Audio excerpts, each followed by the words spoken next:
This year I have already read 35 books, so my reading mood is kind of on fire. I've really been focusing on reading all of the books that I still had on my shelf, physical TBR books, and I'm just having so much fun this reading year. And for this video I thought it would be really fun to rank all of the books I've read so far this year from worst to best. So let's get into it. There are 35 books to cover, so I'm going to quickly go through all of them and give like really small 1-minute reviews, maybe even less. So this video will hopefully not take too long. So without further ado, let's start off with the worst book that I've read so far this year.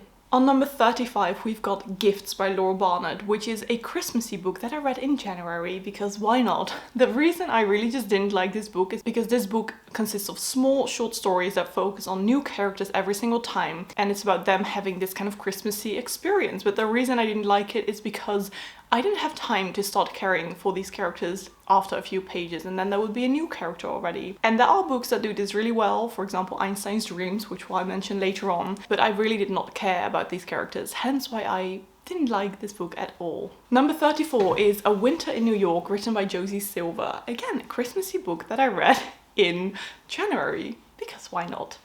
Same here is that I didn't really feel that much for the characters. I couldn't really get into the plot of this book, and even though the vibes were very nice and the vibes were definitely there, it felt very festive and not necessarily Christmassy but very wintry.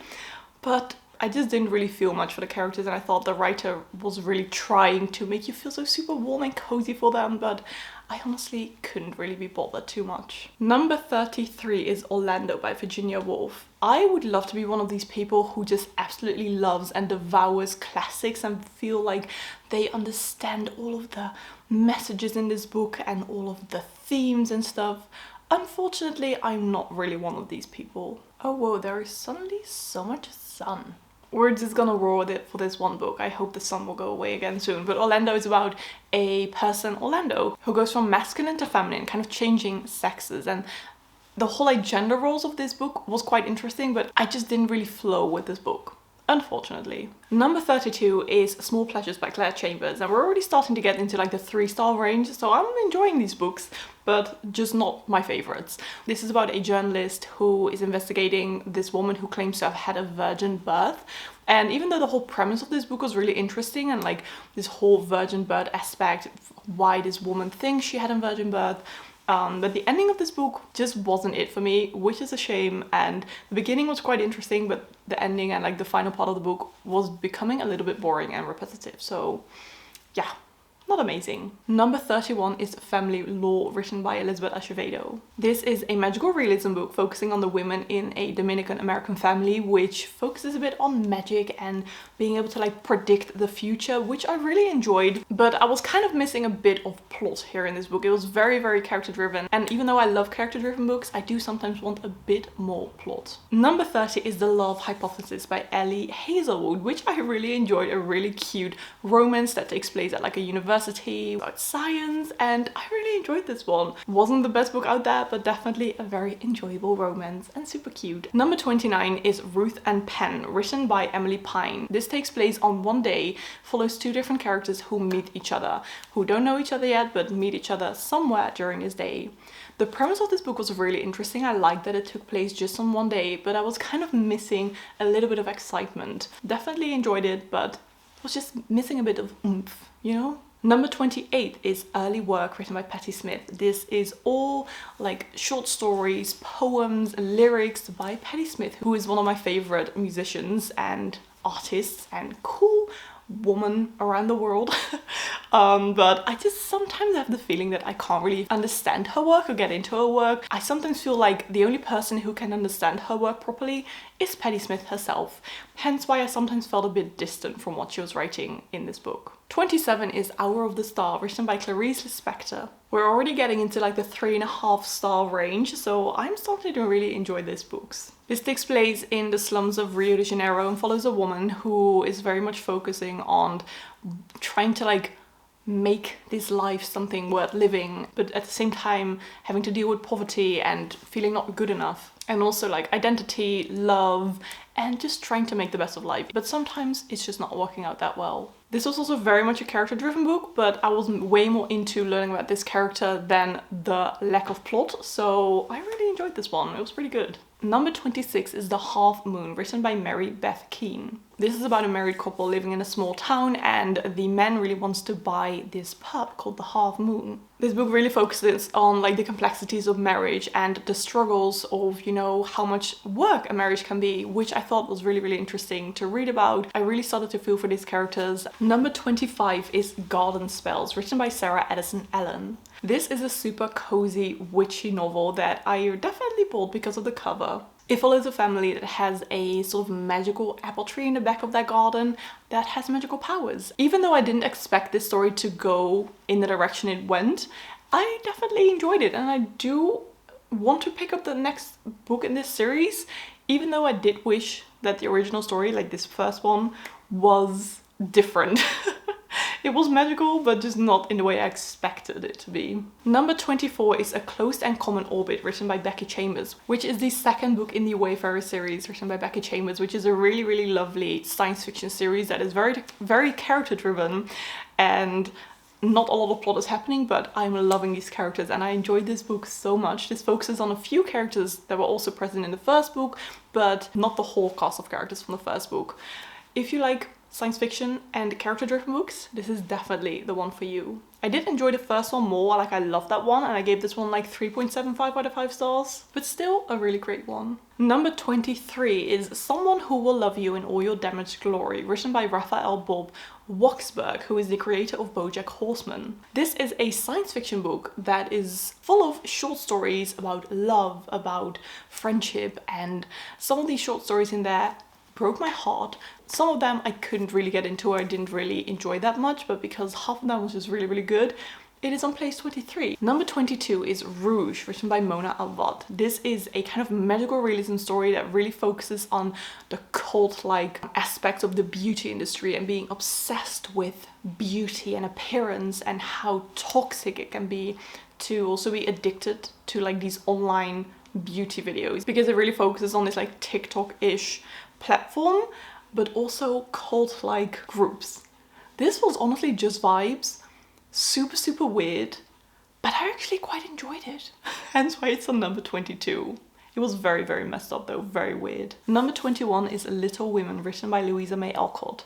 I'd never read this book before, and even though I did see the film, I forgot so much that happened in the film, which was nice because reading this book felt like reading it for the first time. I thought it was so lovely and I feel so much for these characters. I am just loving their whole relationship and, you know, what it's like growing up as this young girl, and I thought it was just really, really cute. A little bit too long in my opinion. Some parts were a bit boring, but overall I really enjoyed this one. Number 20 is Middle Game by Shauna McQuire, which is this book that had been on my shelf for so long. It is quite a dark book that is kind of between this connection between two people who are made by an alchemist. Fantasy-ish, dark academia. I would have given this book a much higher rating if I was a bit more into it, but it took me so long to read this book that I sometimes felt a bit distant from it, unfortunately. But the story itself was really, really good. Hence why it's on spot 20. Next we've got Babel by R.F. Kang on spot 19, which was quite a tough book to read. It dealt a lot with violence. This focuses a lot on university and the act of translating and translation. Number 18 is Good Material by Dolly Alderton. I just love Dolly Alderton. I love her writing. This was a very not necessarily fun, but definitely very funny book about this guy who just went through quite a massive breakup and he can't really seem to get over it. But he uses his breakup material in his comedy career. Definitely a very Dolly Alderton book. Number 17 is Any Bot, written by Sierra Greer, which was so good. This was a science fiction that focuses on a world where there are AI people who can live in your home. And there's this guy who has this AI robot who is first seen as kind of like a snuggle bunny, someone to have sex with like a robot, but then might turn into love. And how there is this line between like AI people or like AI robots being able to really think for themselves, like start thinking for themselves and wanting to break free from being kind of owned by this person. This was really, really good. Highly recommend this. Number 16 is 21 Lessons for the 21st Century, written by Yuval Noah Harari. This is the third book in his kind of Sapiens history trilogy about the history of humankind, and then the second book was Homo Deus, which is more about what could happen in the future, and this one is 21 Lessons for the 21st Century. The name speaks for itself. Very, very interesting. I just love his writing. I love his way of thinking, how rationally he can think about certain parts of life and what it's like being human, and how we can learn a lot from the past and how we should not repeat certain things for the future. This one was really, really good. Number 15 is In het vervloekte hart, written by Rima Ori. This is a Dutch fantasy book. It's been so long since I last read a Dutch fantasy book, and I thought this one was absolutely brilliant. This is about a girl who is known to be a blood child. She was born during a blood moon, and that means she has magical powers that she may have to use for military things and when things get dark. This one was really good, and I hope there will be a second book. Next up, we've got Shark Heart, a love story, written by Emily Haybeck. This was a very, very interesting magical realism book about people who turn into animals. It's about diseases that slowly turn people, like their physical body, into animals, whereas their mind will remain human and will remain, you know, intact. This was so unique, and I thought it was brilliant. Hence why I gave it 4.25 out of 5 stars. Like, we're getting into the 4 and 5 star reads right now, and I'm excited. Number 13 is I Am, written by Maggie O'Farrell. She also wrote Hamnet, and this is a non-fiction book about 17 of her near-death experiences. 17! This was intense, this was scary, but this was also very inspiring because she got through all of these very, very difficult periods in her life, and she learned something from all of it. She really learned to embrace life as it is right now and like really live in the now.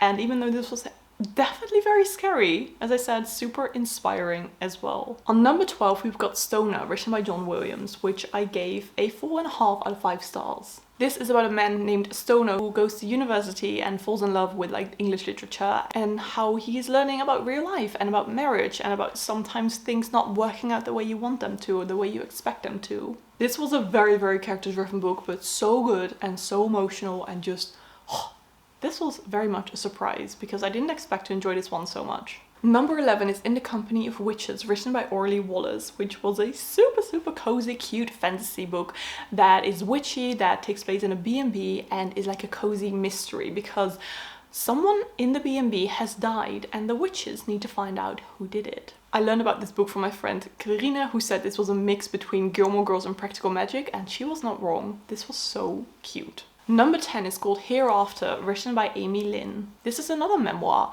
I love memoirs. This is about her husband who passed away during a half marathon when he was running, and it's really about grief, how she dealt with this, extremely, extremely difficult time in her life, and how, you know, different ways of dealing with grief. And oh, it was so emotional and painful to read, but also so inspiring and hopeful at the same time. Really, really good. And I think just these type of memoirs where people can be so open and vulnerable about their lives can also be so helpful for readers. This was so good. Number 9 is To Kill a Mockingbird, written by Harper Lee. I had never read this book when I was younger. I didn't have to read it for school, and even though it had been on my shelf for years and years and years, I finally read it, and it was really, really good. How have I never read this book? Many of you have read To Kill a Mockingbird before, so you will know what it's about. And Atticus Finch, one of the main characters in this book, I love him. What an inspiring character, how he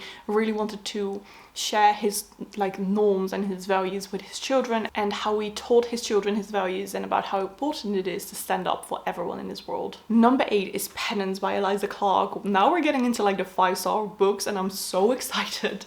This one was so good. So if you've read Boy Parts by Eliza Clark, you will know that she has quite an interesting and kind of messed up brain sometimes. Very, very dark themes in Boy Parts and in this one as well. This is about a group of girlfriends who set one of their friends on fire. Learning about all these girls in this group, you know, how this moment started, how their growing up kind of affected the way that they acted, and oh, it was so interesting and so good and so messed up, and just I was really sucked into this book. Number 7 is Einstein's Dreams, which I mentioned at the beginning of this video. These are all short stories, and every short story focuses on a few new characters and about a different way that time could tick. This is a fantasy book, so the ways that time tick in this book are very unique. Sometimes it can go backwards, sometimes it can go in a circle, sometimes the nature and like the environment affects the way the time ticks. And the reason I did love this book is because even in a few pages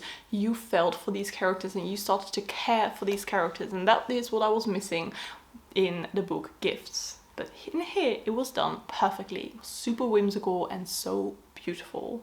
This was actually a reread for me. Number 6 is Body Kintsugi, written by Senka Marik. Again, a memoir, but kind of a fictional memoir, which is a really interesting concept. Kintsugi actually means the Japanese art of repairing broken ceramics and like filling them with bits of gold to kind of highlight the object's past and, you know, where they are now. This is a fictional story inspired by Senka's cancer diagnosis, breast cancer diagnosis that she received at one time in her life, and how that affected her ideas about her body, but also about illness and recovery and how a person can deal with such very difficult news. I thought this book was so emotional, so heartbreaking, but also so beautiful and inspiring and hopeful, especially hopeful. And I think that is really something she wanted to convey in this book, that how important it is to remain hopeful in life. And that is why this book definitely deserves 5 out of 5 stars. We are now getting into the top 5 books and I am so excited. So number 5 is another reread for me. It is The Lord of the Rings, The Fellowship of the Ring.